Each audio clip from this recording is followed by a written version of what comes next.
Okay, YouTubers. I've got some really great news. But first things first, say hi to Angry Cat. Wow. 8-bit Mario.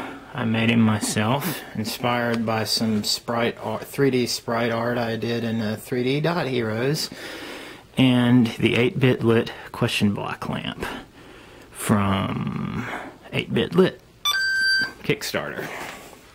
Okay, guys, I've got some awesome news for you. I've done some compatibility testing with the Retron 3. Despite the fact that I have a defective Player 1 controller port, I have some awesome news. All what you see here, Famicom Everdrive with Gyromite adapter, Super Everdrive, and Mega Everdrive.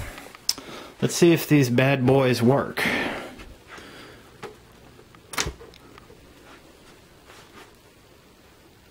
Okay, EDFC, not too bad. So, maps, NES. Now, people are wondering about clone compatibility. Well, guess what I'm going to play? Castlevania 3. Dracula's Curse. You! Exclamation point. This is it. Select and start loading. And we'll see what happens.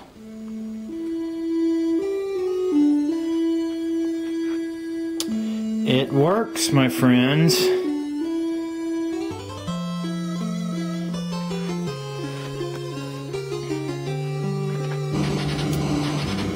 Castlevania 3 playing on a flash cart. That is some high compatibility, my friends. During 15th century Europe, there lived a person named Dracula. He practiced sorcery in order to create a bad world filled with evil. Let's get this started. Opening. Enter your name. Whoops.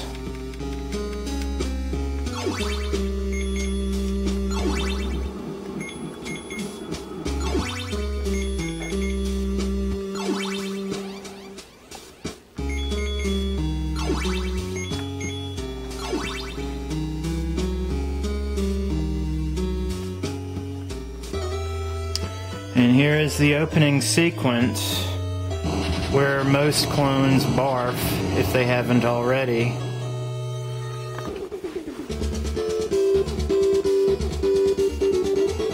And it works. Whoops.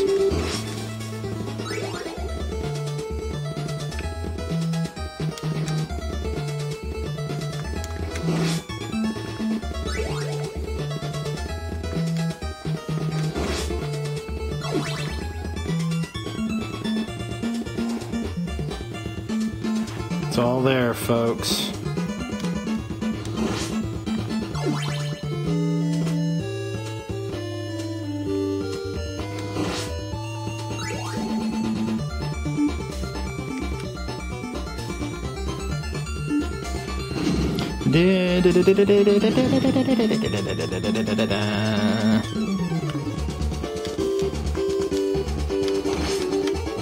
I am thoroughly impressed right now. Whoops. Get up there, you butthole.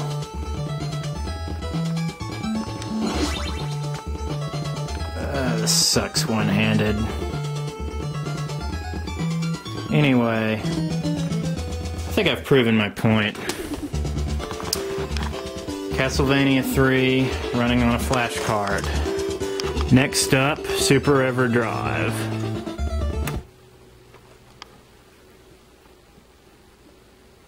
Oh, don't shit out on me. Come on. Well, it was working a few minutes ago.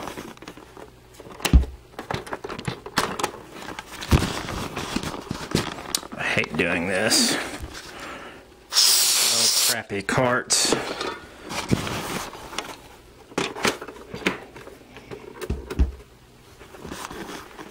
Okay, start game. I wonder what's on here. Could it be a homebrew? Maybe, maybe. Public domain, Bubbles app.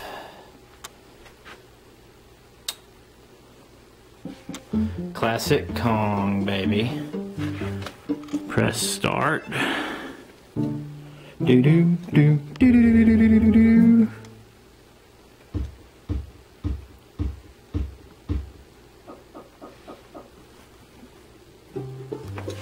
It works. What can I say?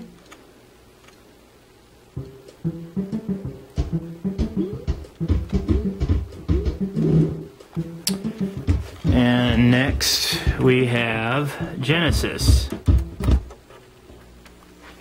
SD card not found. That's okay, we'll just hit the start button and see what's in there. Ooh, loud. Fix-It Felix Jr. Very well done homebrew.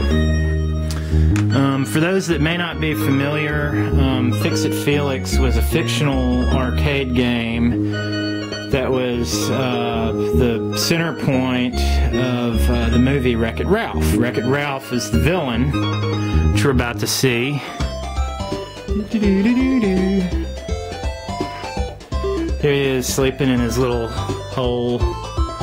Oh, I'm gonna take a nap. Uh-oh, here comes the bulldozer. No!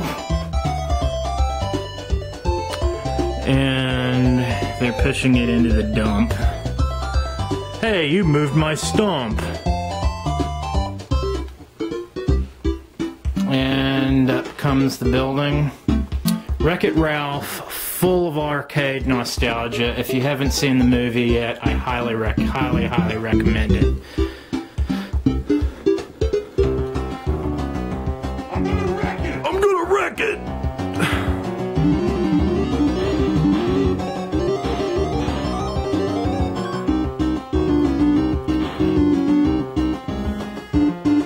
I love this intro. It's a little long-winded, but oh well. Oh, that was just wrong. Help us, Felix!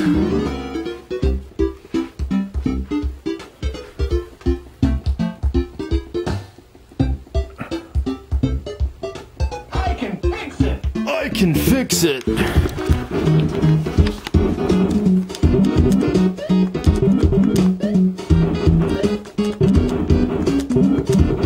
Anyway, you get the idea, folks.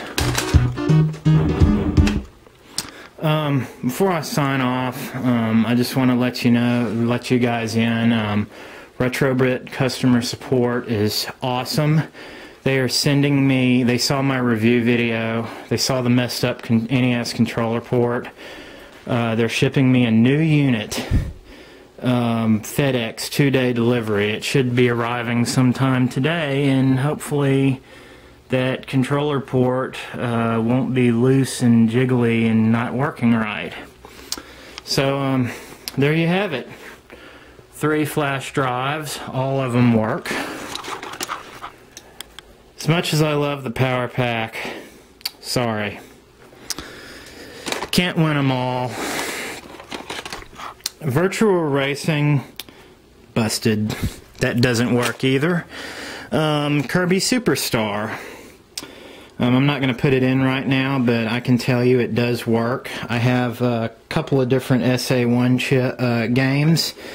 I have the Super Mario RPG early revision that does work with clones, and I have Kirby Superstar, which does not work with clones, but it works with the Retrobit. Yay! The contacts were a little dirty. I had it running earlier tonight. Tried to get it on footage, couldn't do it. But anyway, it was working. You can take my word for it. Let's see. Gauntlet, Skull and Crossbones, all that stuff works fine. You can run Super Famicom games, all that good jazz. And a little bit of tested the compatibility with Pac-Man. A lot of clones had issues with the certain games don't operate properly with 6-button controllers. I can tell you how this is mapped out. Y is A, B is B, and A is C on the Genesis. Start is start, and the select is the mode button. I'm not entirely sure about the shoulder buttons and the X. I haven't tested those yet, but it's basically, so 3-button Genesis games, 1, 2, 3, start. And if you have any Super Nintendo games that don't use L, R, X, or select, you could probably play them with a 3-button Genesis controller if you wanted to. But if you hit mode when you start the game, just like a real 6-button Genesis controller, you hold the mode button when you turn it on or plug it in. And those few games that have problems with 6-button controllers will work great. So all I can say is Retrobit put a lot of thought into this system. It's unfortunate that I had a defective NES port. They shipped me out a new unit. They saw my review. They're excellent, excellent, excellent customer service and satisfaction. I cannot recommend them enough. Hopefully the upcoming units won't have the issue with the flaky controller ports. In my next review video, I'll be discussing the S-Video. Basically, in a nutshell, S-Video is shit on the Genesis. I mean, not on the Genesis, it's shit on the NES. Don't even bother with it. Use good old composite. On the Genesis, you get vertical jail bars. They're almost like scan. I wouldn't call them jail bars. They're almost like scan lines, but they're vertical. And some people might. It's a little sharper, but the pixels are all have little vertical lines on them. Some people might like them. Some people may not. The S-Video cable that comes with it is crap. I recommend getting a shielded cable. But I'll do the video tests. I'll do the video testing, S-Video testing in another video. This is Stardust Forever, signing off. Do, do, do, do, do, do.